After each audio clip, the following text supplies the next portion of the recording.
Subscribe ചെയ്യൂ GKPSC channel ഇപ്പോൾ തന്നെ. അതിനോടൊപ്പം പ്രസ് ചെയ്യൂ ബെല്ലൈക്കൺ, ഏറ്റവും പുതിയ വീഡിയോസ് ഏറ്റവും ആദ്യം കാണുന്നതിനായി.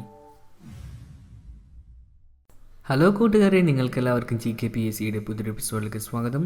നിങ്ങൾ ഈ വീഡിയോ കാണുന്നതിനോടൊപ്പം തന്നെ ആ ലൈക്ക് ബട്ടൺ ഒന്ന് ക്ലിക്ക് ചെയ്ത് ഞങ്ങളെ സപ്പോർട്ട് ചെയ്യുക. അതിനോടൊപ്പം GKPSCയുടെ ആൻഡ്രോയിഡ് ആപ്ലിക്കേഷൻ ഡൗൺലോഡ് ചെയ്ത് അതിൽ ഞങ്ങളെ ഫോളോ ചെയ്യുക. GKPSCയുടെ ഫേസ്ബുക്ക് പേജ് ലൈക്ക് ചെയ്യുക. ഇത് രണ്ടിൻ്റെയും ലിങ്ക് താഴെ ഡിസ്ക്രിപ്ഷൻ ബോക്സിൽ നൽകിയിട്ടുണ്ട്. നമ്മളിന്ന് ഈ വീഡിയോയിൽ പഠിക്കുവാൻ പോകുന്നത് ഇന്ത്യൻ ഭൂമിശാസ്ത്രവുമായി ബന്ധപ്പെട്ട കാര്യങ്ങളാണ്.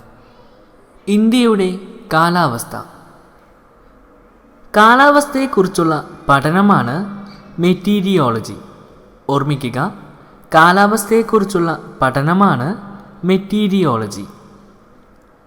കാലാവസ്ഥ ദിനം ആചരിക്കുന്നത് മാർച്ച് 23-നാണ്. ഓർക്കുക, കാലാവസ്ഥാ ദിനം ആചരിക്കുന്നത് മാർച്ച് 23-നാണ്. കാലാവസ്ഥയുമായി ബന്ധപ്പെട്ട അന്താരാഷ്ട്ര സംഘടനയാണ് വേൾഡ് മെറ്റീരിയോളജിക്കൽ ഓർഗനൈസേഷൻ. ഇത് 1950 ജനീവയിലാണ് നിലവിൽ വന്നത്. ഇന്ത്യൻ കാലാവസ്ഥ വകുപ്പ് സ്ഥാപിതമായ വർഷമാണ് 1875. കൽക്കട്ടയിലാണ് സ്ഥാപിതമായത്. ഇന്ത്യൻ കാലാവസ്ഥാ വകുപ്പിൻ്റെ ആസ്ഥാനമാണ് മൗസം ഭവൻ. ഇത് ന്യൂഡൽഹിയിലാണ് സ്ഥിതി ചെയ്യുന്നത്. ഇന്ത്യയുടെ കാലാവസ്ഥയാണ് ഉഷ്ണമേഖല മൺസൂൺ. ഓർക്കുക, ഇന്ത്യയുടെ കാലാവസ്ഥയാണ് ഉഷ്ണമേഖല മൺസൂൺ. എന്നിരുന്നാലും ഇന്ത്യയുടെ കാലാവസ്ഥ പൊതുവെ അറിയപ്പെടുന്ന പേരാണ് മൺസൂൺ കാലാവസ്ഥ. ഓർക്കുക, ഇന്ത്യയുടെ കാലാവസ്ഥ പൊതുവെ അറിയപ്പെടുന്ന പേരാണ് മൺസൂൺ കാലാവസ്ഥ. ഇന്ത്യയിലെ കൃഷിയെ നിയന്ത്രിക്കുന്നതിൽ മുഖ്യ പങ്ക് വഹിക്കുന്നത് തെക്ക് പടിഞ്ഞാറൻ മൺസൂണാണ്.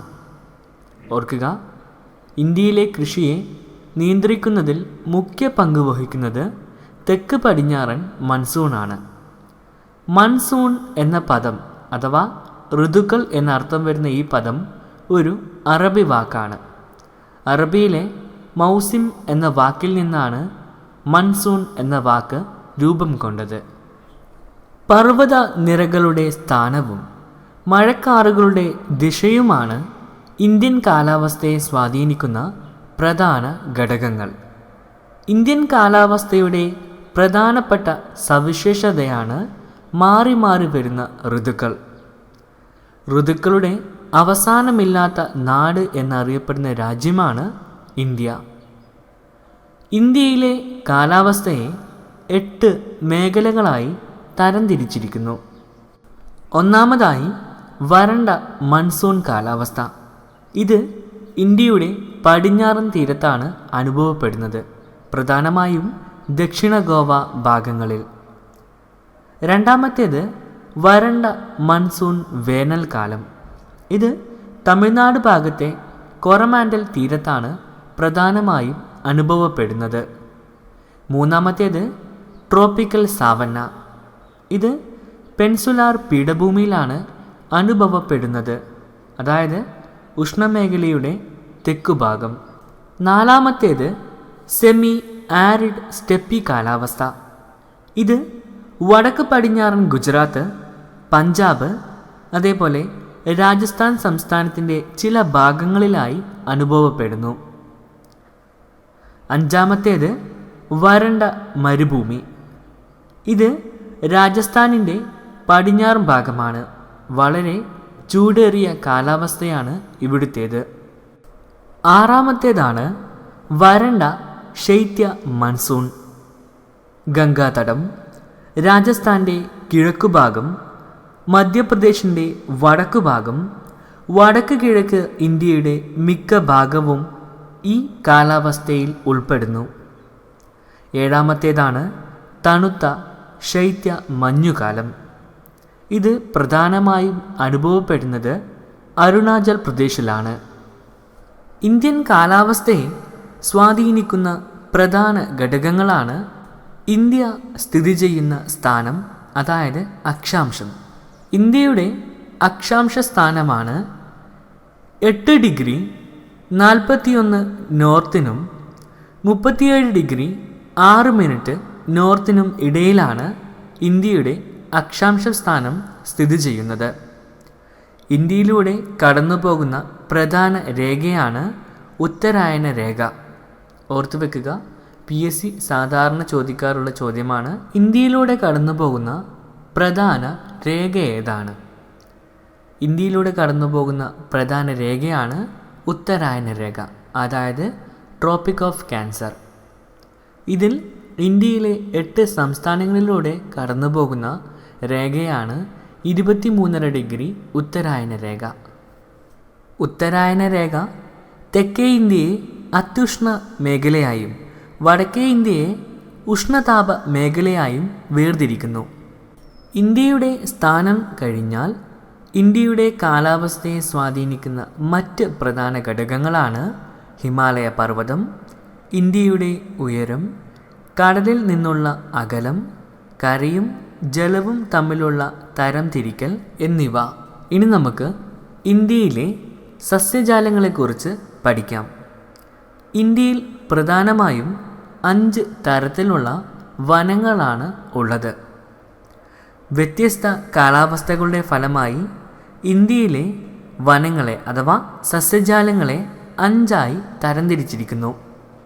ഒന്നാമത്തേത് ഉഷ്ണമേഖല മഴക്കാടുകൾ, രണ്ടാമത്തേത് ഉഷ്ണമേഖല ഇലപൊഴിയും വനങ്ങൾ, മൂന്നാമത്തേത് ഉഷ്ണമേഖല മുൾവനങ്ങൾ, നാലാമത്തേത് പർവ്വത വനങ്ങൾ, അഞ്ചാമത്തേതാണ് കണ്ടൽ വനങ്ങൾ. ഉഷ്ണമേഖല മഴക്കാടുകൾ. ഇത്തരം വനങ്ങൾ നിത്യഹരിത വനങ്ങൾ എന്നറിയപ്പെടുന്നു. ഓർമ്മിക്കുക, നിത്യഹരിത വനങ്ങൾ എന്നറിയപ്പെടുന്നത് ഉഷ്ണമേഖല മഴക്കാടുകളാണ്. ഇത്തരം വനങ്ങൾ പടിഞ്ഞാറൻ തീരസമതലങ്ങളിലും സഹ്യാദ്രിയിലും ആസാമിലും കാണപ്പെടുന്നു. ഇവിടെ മഹാഗണി, റോസ്വുഡ്, കരിമരം എന്നീ മരങ്ങൾ ധാരാളമായി കാണപ്പെടുന്നു. തിങ്ങി നിറഞ്ഞ വനമായതിനാൽ ഇവിടെ തേയില, കാപ്പി, മറ്റ് സുഗന്ധവ്യഞ്ജനങ്ങൾ തുടങ്ങിയവ കൃഷി ചെയ്യുന്നു. അടുത്തത് ഉഷ്ണമേഖല ഇലപൊഴിയും വനങ്ങൾ. ഇവ പൊതുവെ മൺസൂൺ വനങ്ങൾ എന്ന പേരിൽ അറിയപ്പെടുന്നു. സാൽമരം, തേക്ക്, അരയാൽ, വേപ്പ് എന്നീ മരങ്ങൾ ഇവിടെ കാണപ്പെടുന്നു.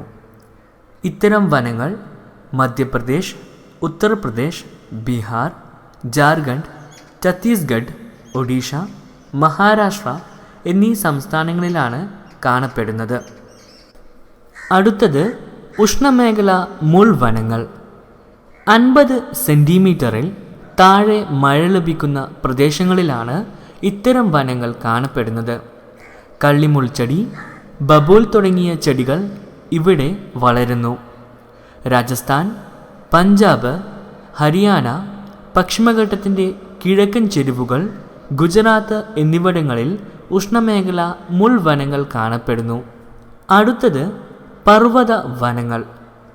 1500 മുതൽ 2500 മീറ്റർ ഉയരത്തിൽ സ്ഥിതി ചെയ്യുന്ന വനങ്ങളെയാണ് പർവ്വത വനങ്ങൾ എന്ന് വിളിക്കുന്നത്.